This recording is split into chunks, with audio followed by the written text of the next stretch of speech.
Today, Antarctica is a land dedicated to international research. Modern-day researchers, outfitted with thermal gear, advanced vehicles, and internet access through satellite hubs, are far better off than early 20th century explorers.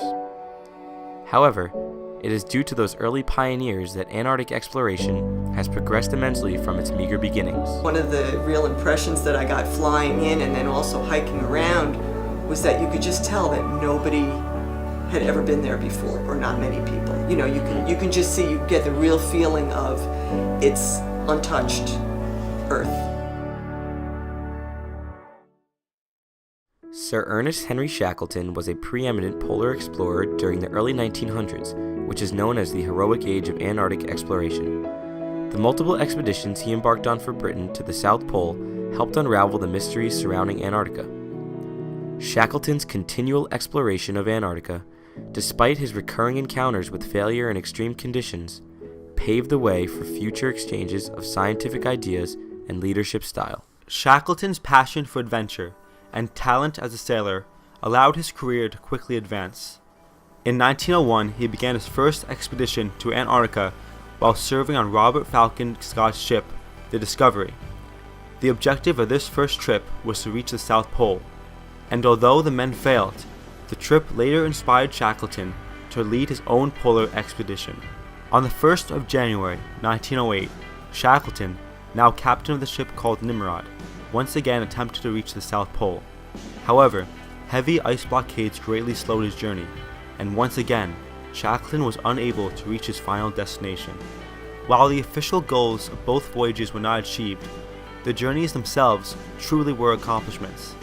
The Nimrod's crew set a new record for the farthest southern expedition by establishing a base at Cape Royds, discovering the Beardmore Glacier, and becoming the first men to walk on the dangerous South Polar Plateau. Middle of the Antarctic continent is crazy cold. I mean, we're talking temperatures minus 50, minus 60, minus 70 degrees Celsius. And it's a desert. So it's truly inhospitable. I mean, it is the place where you will have to find the least life on the planet. Robert Falcon Scott, a fellow English explorer and colleague of Shackleton's, died with his entire crew while trying to reach the South Pole. Shackleton, unlike other ambitious explorers, understood that exploration is nothing without the journey home. For the people who are in our field, and we know if you want safely coming back, you go with Shackleton. Shackleton's third and most famous journey was named the Imperial Transatlantic Expedition. After significant fundraising, Shackleton departed aboard the Endurance on August 8, 1914. The journey was difficult, and in January 1915, the Endurance became frozen in an ice floe. Realizing they were stuck until spring, Shackleton ordered the ship to be emptied and converted into a winter shelter. But I'll leave from South Georgia, I'll make my way in by ship, and I'll come to the coast here. I'll then trek in to the South Pole, where I'll pick up depots, caches of materials that have been laid by another party that's coming in the other route that Scott and Shackleton had used the last time. So he's going to, without any communications, he's going to pin his life on getting to the South Pole and then finding the locations of depots of food in this, white wasteland that his colleagues had left, right? Knowing that how hard it was for him and Scott to get up to here to begin with, but now he's going to risk his life saying, yes, there's going to be food there, and I'm going to come back across here and then meet up with the ship and come back. So that was his plan. And it was the Trans-Antarctic crossing, which he said was the big goal at that time. When spring arrived in September, the shifting ice cracked the hull of the ship.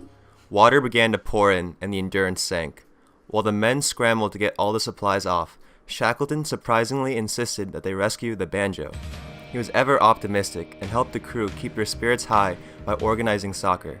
For months, they encountered Antarctica unlike any previous explorers. Forced to live on the ice, in a later account, Shackleton wrote, "We had seen God in his splendors, heard the text that nature renders. We had reached the naked soul of man."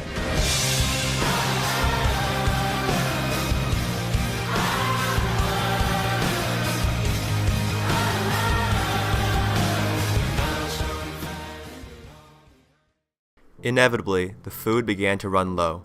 At first, the men ate penguins and seals, but when those animals migrated for the winter, the crew was forced to eat their dogs. Shackleton and his crew attempted many times to march off the ice floe, but failed. He would write, "We were helpless intruders in a strange world." There's this classic case in the Endurance book where they just got a whole bunch of seal meat, but some other seals come along and he won't let people kill them, the seals, because he says, "Oh no, we have enough." Right? So how can you ever have enough when you're, sort of on the edge of survival? But he didn't want people to think, "Oh, we have to go after everything," because then it would make people, he thought it would make people think that they were desperate. They were forced to wait another 5 months until April 1916, when the ice floe split in half. Shackleton and his men piled into lifeboats and rowed for 7 days to reach Elephant Island. It had been about 500 days since the men had last stepped foot on solid ground. Elephant Island, unfortunately, had no supplies to sustain the crew. The closest supply station was in South Georgia, which was 720 miles away across dangerous open seas. Shackleton chose 5 men to travel in the lifeboat James Caird. After 16 days at sea, the crew arrived on shore. They then hiked for 36 hours across mountainous terrain to reach the whaling station on the other side. On August 30th, 1916, Shackleton finally returned to Elephant Island with a whaling ship and rescued all of his men. People talk about Shackleton's journey, for example, when he gets in the, he and his guys get in that boat, and head out for the Georgian Islands. The fact that they survived is a miracle in terms of the size of the boat they were in and the distance of the journey and the weather that they had to traverse. People have that kind of legacy of just, pulling through and under really terrible circumstances and just what you can actually accomplish. And I think that legacy still is there today in terms of the researchers. Days after Shackleton departed on the Endurance, World War I broke out. While the nations of the world fought over land in the northern hemisphere, Shackleton was diligently exploring in the south. He did it for science, for glory, for the advancement of mankind. Shackleton's expedition illustrated a powerful undercurrent of scientific achievement that would continue into the 21st century. Returning home, he published his famous account entitled South. His publications revealed the wealth of potential scientific findings in Antarctica. It is fitting that today the continent is not controlled by any one country, but is rather an environment for scientific collaboration and cooperation. The 1959 Antarctic Treaty asserted that Antarctica can only be used for peaceful purposes and will remain a land free for scientific investigation. Today, Antarctica has become a site for important climate and biological research.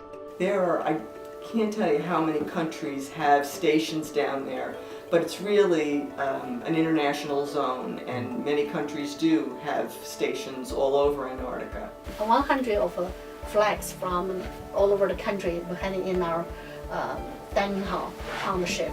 I'm pulling together data that was collected, might have been collected on 12 different boats. And each one of those boats probably, is inhabited by 6 or 7 or 8 different science groups from that many different institutions. There might be 20, 30, 40 people on the boat, scientists, and with an additional 20 or 30 crew. Multiply that by the number of boats.